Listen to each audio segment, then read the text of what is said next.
그때 그 유포자로 서울지방경찰청에 근무하던 최경락 경위가 지목이 됐는데 최 경위 검찰 조사 받던 중에 억울함을 호소하는 유서를 남기고 자살로 생을 마감했죠. 이 최 경위의 가족분들이 이 죽음은 정치적 타살이다라면서 특검 측에 진정서를 오늘 제출했습니다. 오늘 진정서 제출하고 오신 최경락 경위의 형님이십니다. 최낙기 선생님을 연결합니다. 최 선생님 나와 계시죠? 네, 안녕하세요. 예. 진정서의 핵심 내용이 어떤 겁니까? 진정서인데 저희 동생이 이렇게 해유로 인해서 네. 누명을 쓰고서 예. 도저히 너무 억울하니까 예. 세상을 떴잖아요. 예. 그래서 이제 해유에 대한 거 일단 민정라인 쪽에서 해유를 했다고. 청와대 민정수석실 쪽에서. 예. 민정수석 쪽에서 해유를 했다는 그런 지난번에 한일 경위도 이제 와서 2년 후에 지금 또 얘기를 했었잖아요. 그 당시에 최경희하고 같이 문건 유포한 공범으로 지목된 사람이 한일 전 경위인데 언론 인터뷰에서 이 회유가 있었다라는 증언이 있었습니다. 네, 그렇게 했죠. 또 그때 당시 2년 전에 그 문건 유출 사건 났을 때도 저희 동생은 너무 억울하다. 나하고는 아무 상관없는 거다. 네. 정말 이때 이렇게 해가지고 저한테도 얘기를 했었고. 예. 그때 이제 사실 내용을 자기들이 비선 쪽에 있다는 얘기는 많이 이렇게 떠들었다고 한번 집에 와서 그런 얘기 하더라고요. 근데 자기는 정황 보고는 누구나 하는데 정계나 언론계나. 근데 이제 사실 물증이 없기 때문에 못 하는 거 아닙니까? 그래서 그렇게 했는데 자기한테 이게 화살이 돌아와서 자기들 치부 덮으려고 이런 식으로 한일이하고 제 동생 최경희하고 이렇게 돼서 회유가 들어오니까 누명을 쓰고서 너무 억울하다.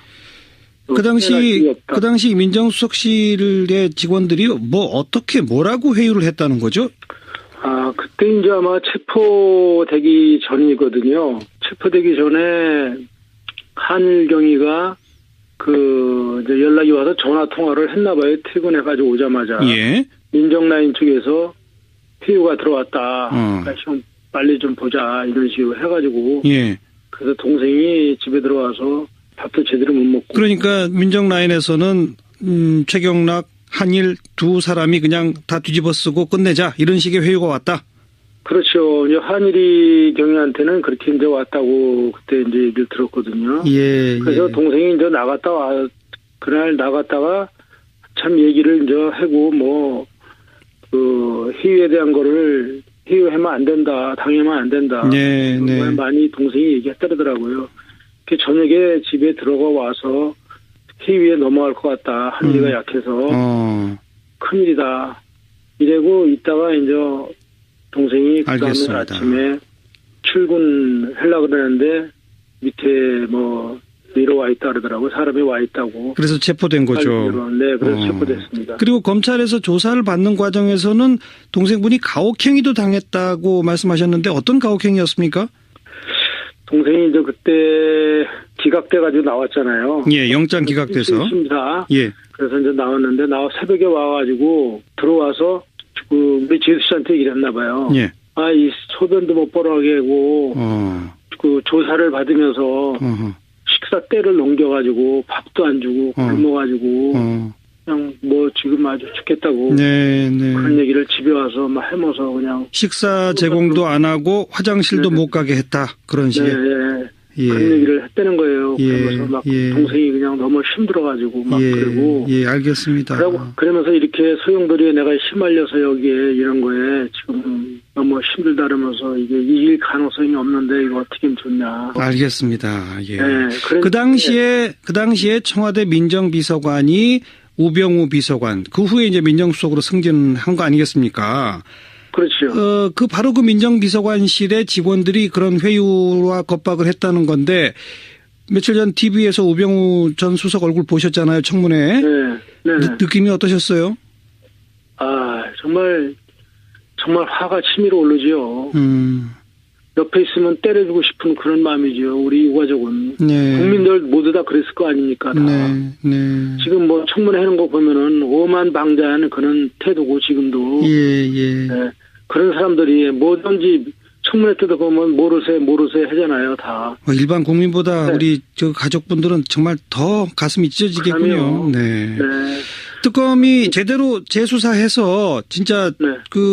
이렇게 회유 겁박한 행위자들까지도 다 좀 처벌해 달라 이런 말씀이신 거죠? 그렇죠. 저희는 사실 그래요. 이게 회유를 당해가지고 이게 동생 성격을 알아요. 강직하기 때문에 회유 당했다고 생각하고 동생이 얘기를 했고 예. 죽어도 나는 이게 죽어도 아니다. 예. 이런 얘기를 했고 동생이. 근데 이게 사실 이 정부에서 지금 비선 실세로 인해서 자기들 치부가 드러나니까 예. 덮은 거 아닙니까? 그렇죠. 조작을 해서 덮은 거라고 생각해요. 저희들은요. 예. 그러면 이 피해를 본 사람들은 재조사를 특검에서 좀 해주셔가지고 철저히 해주셔가지고 알겠습니다.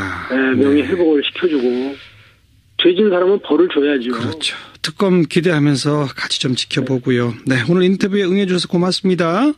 네, 감사합니다. 네, 고 최경락 경위의 형님 최낙기 선생이었습니다. 설치 4시간 만에 강제 철거되고 소녀상을 지키던 시민들 경찰과 충돌하고 강제 연행까지 되는 사건이 있었죠.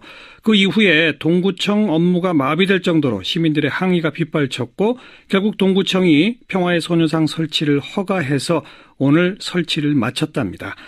미래 세대가 세우는 평화의 소녀상 추진위원회와 함께 이 설치에 앞장선 지역 시민단체죠. 부산 결의 하나, 우리 결의 하나 되기 부산지역본부입니다. 윤용조 정책국장을 연결합니다. 윤 국장 나와 계시죠? 네, 여기 있습니다. 네, 여기 일본 총영사관 담벼락 바로 앞이더라고요. 사진 보니까. 네, 맞습니다. 여기다가 이 소녀상 설치하자는 게 언제부터 나온 얘기예요? 그게 지난해 12월 28일에 한 위안부 합의 체결되고요. 예. 합의 무효에 대한 요구가 이제 높았는데, 예. 그 중에서도 이제 합의 내용이 일본 대사관 앞에 있는 소녀상 철거 요구가 주요 내용이었다 저희들 보고요. 예. 합의 무효화를 위해서는 반드시 일본 영사관 앞에다가 소녀상을 세우는 그런 일이 진행되어야 되겠다 해서 예. 그것이 이제 지역의 대학생들을 중심으로 해서 먼저 그런 얘기가 나왔습니다. 예. 그래서 3월 1일부터 올해 3월 1일부터 부산의 대학생, 청년, 청소년들이 이제 뜻을 모아가지고요. 미래 세대가 세우는 평화의 소녀상 추진위원회를 발족했고 이제 그로부터 한 3개월 뒤에 6월 29일에 이제 지역의 재정당 시민사회가 참여한 이제 미소추, 그러니까 미래 세대가 세우는 평화의 소녀상 추진위원회에 줄여서 미소추 서포터즈가 발족하면서 부산 시민사회 전체 요구로 이렇게 확대가 되었습니다. 참 첫 시작이 대학생, 청년, 청소년들. 네. 이 점도 참 뜻깊고요.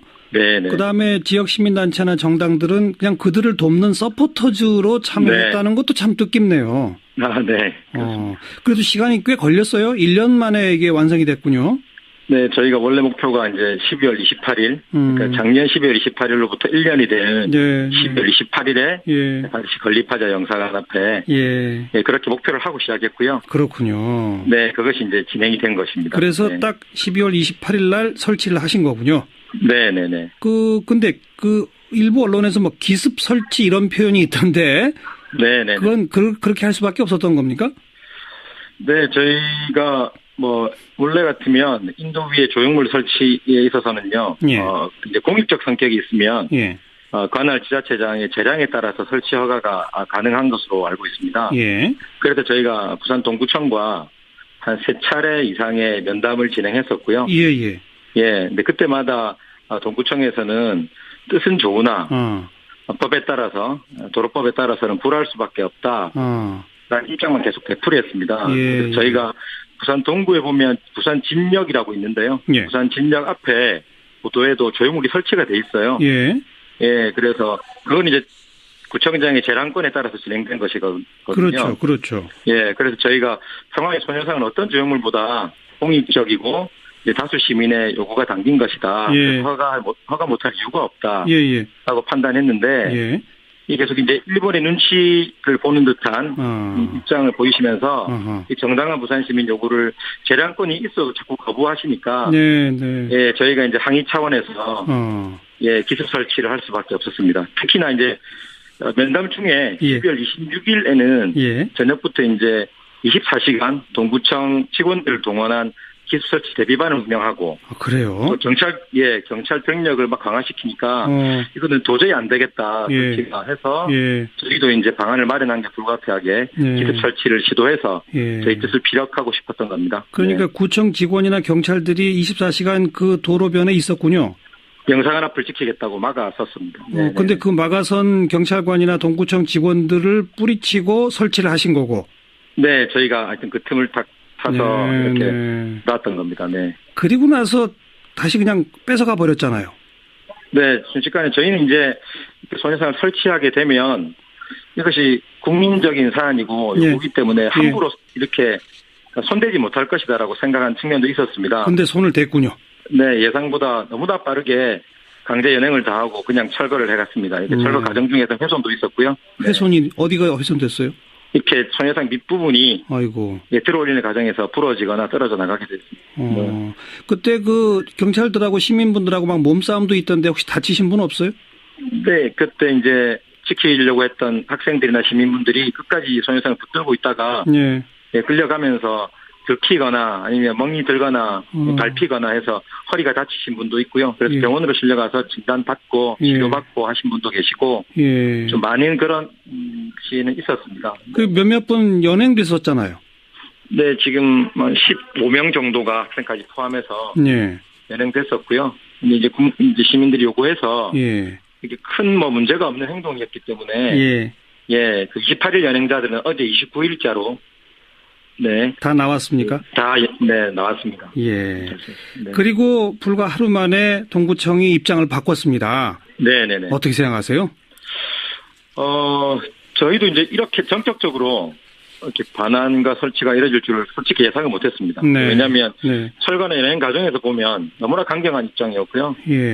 감히 이제 만들어진 소녀상을 전국에 많이 만들어져 있는데 가정이나 상황들이 상장 협조가 안 돼서 불법이 있더라도 만들어진 건 손대지 못했었거든요. 그래서 처음 이렇게 손을 댄 어떤 행보나 아니면 이게 한일 간의 외교 문제가 되는 사안이라서 이게 정부의 지시에 따른 것이다라고 저희는 판단할 수밖에 없었기 때문에 쉽게 반환된 거나 설치는 못하겠다라는 좀 판단을 내부적으로 하고 있었습니다. 그런데 이제 아시겠지만 어제 이후로 그제 이후로 해서 이제 동구청에 대한 항의 전화라든가 홈페이지가 다운되고 업무가 마비될 정도였다면서요. 네, 엄청난 여론이 부산 시민을 넘어서서 국민적인 관심과 항의가 빗발쳤고요. 그에 따라서 보면 동구청 내 공무원들도 막 게시판에 자괴감을 올리기도 하고 죽고 싶다는 말까지 이제 하게 되는 동구청 동료들이 공무원들 안에서도 동료와 자괴감이 확산되면서 이런 사태가 걷잡을 수 없이 번지니까 이제 동구청이 전격적으로 오늘 입장을 선회하는 것으로 보입니다. 근데 방금 표현하시기를 완강하게 안 된다고 하는 걸로 봐서 정부의 지침을 받은 것 같다라고 말씀하셨잖아요. 그러면 설치 허가도 정부의 허락을 받은 거라고 보세요? 아니면 그냥 동구청의 독단적 결정이라고 보세요?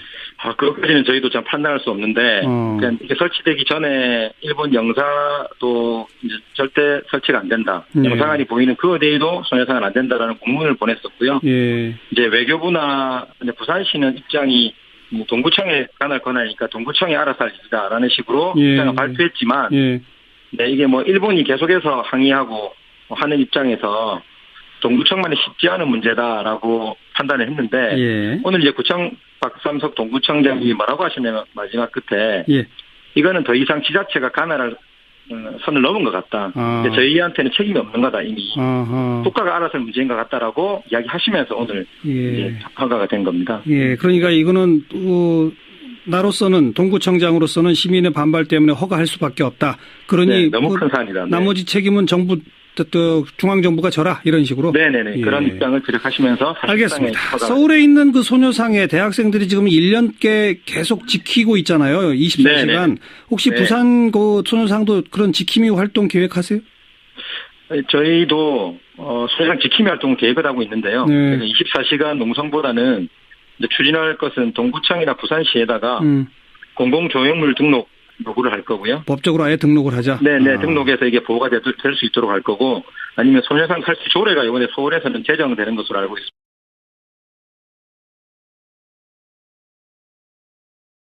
네, 자기한테 이게 화살이 돌아와서 자기들 치부 덮으려고 이런 식으로 한일이하고 제 동생 최경희하고 이렇게 돼서 회유가 들어오니까 누명을 쓰고서 너무 억울하다. 그 당시 민정수석실의 직원들이 뭐라고 회유를 했다는 거죠? 그때 이제 아마 체포되기 전이거든요. 체포되기 전에 한일경위가 이제 연락이 와서 전화 통화를 했나 봐요. 퇴근해가지고 오자마자. 예. 민정라인 쪽에서 회유가 들어왔다. 그러니까 좀 빨리. 그때 그 유포자로 서울지방경찰청에 근무하던 최경락 경위가 지목이 됐는데, 최경위 검찰 조사 받던 중에 억울함을 호소하는 유서를 남기고 자살로 생을 마감했죠. 이 최경위의 가족분들이 이 죽음은 정치적 타살이다라면서 특검 측에 진정서를 오늘 제출했습니다. 오늘 진정서 제출하고 오신 최경락 경위의 형님이십니다. 최낙기 선생님을 연결합니다. 최 선생님 나와 계시죠? 네, 안녕하세요. 예. 진정서의 핵심 내용이 어떤 겁니까?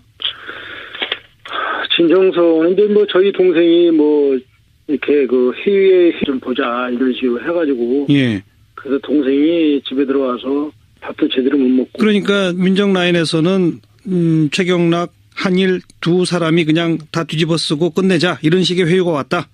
그렇죠. 이제 한일이 경위한테는 그렇게 이제 왔다고 그때 이제 얘기를 들었거든요. 예. 그래서 동생이 이제 그날 나갔다가 참 얘기를 이제 하고 회유에 대한 거를 회유하면 안 된다, 당하면 안 된다. 네.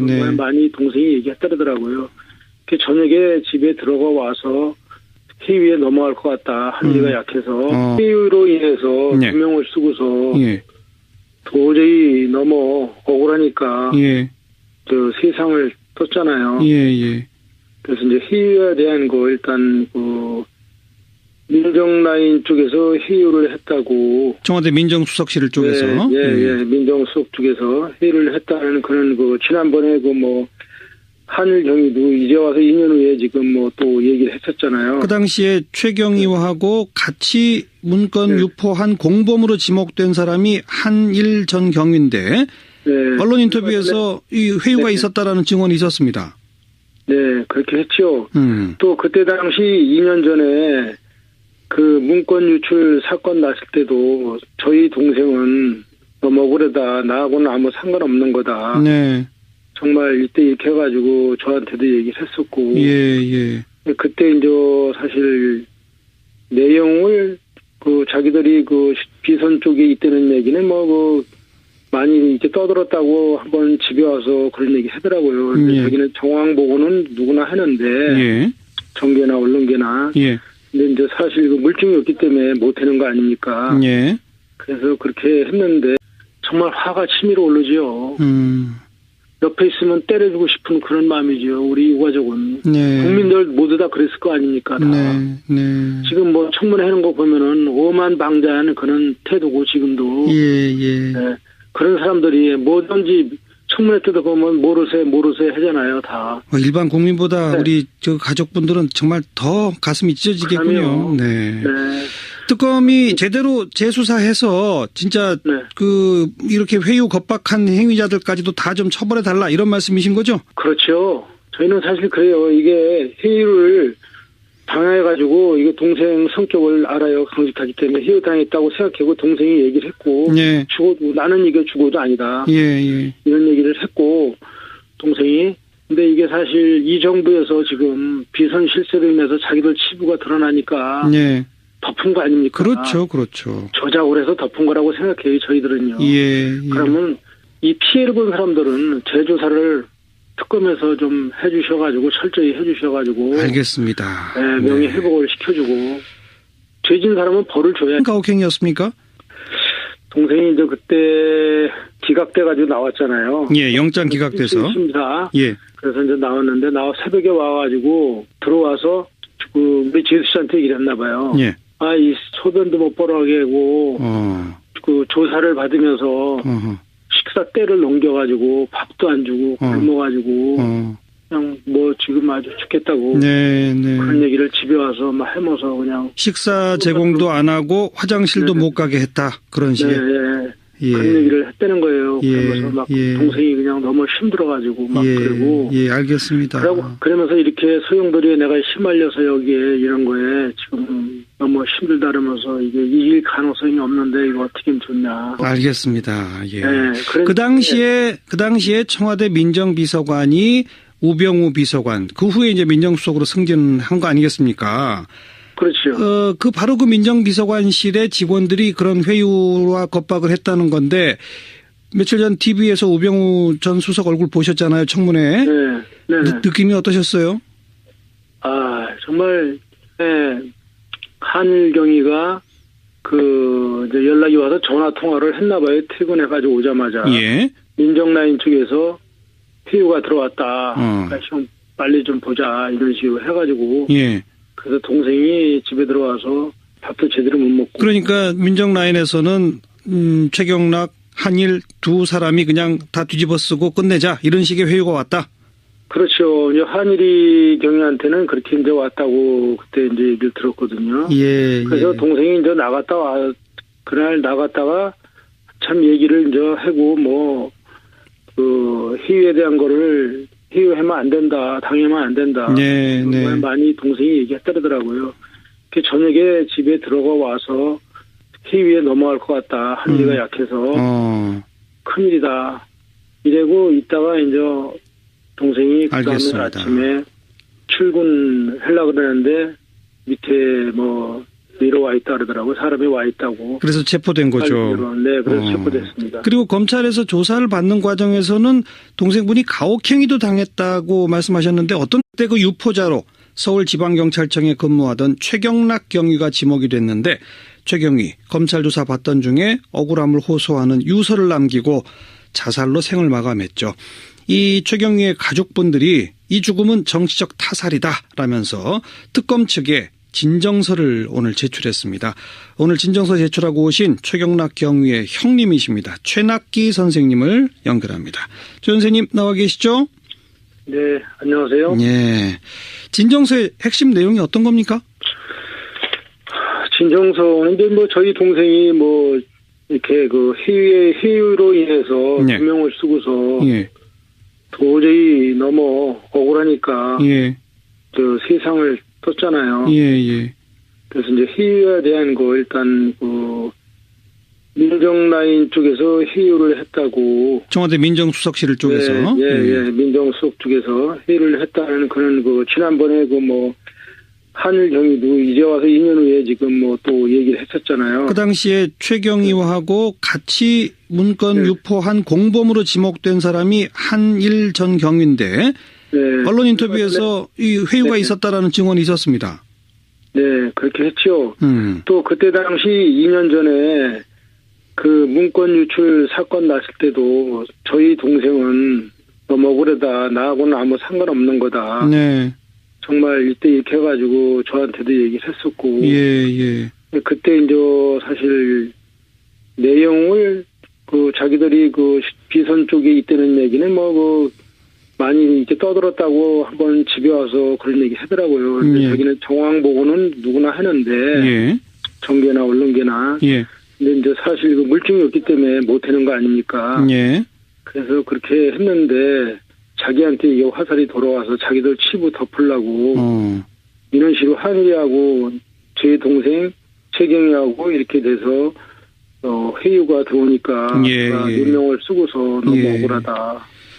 그 당시 민정수석실의 직원들이 뭐라고 회유를 했다는 거죠? 그때 이제 아마 체포되기 전이거든요. 체포되기 전에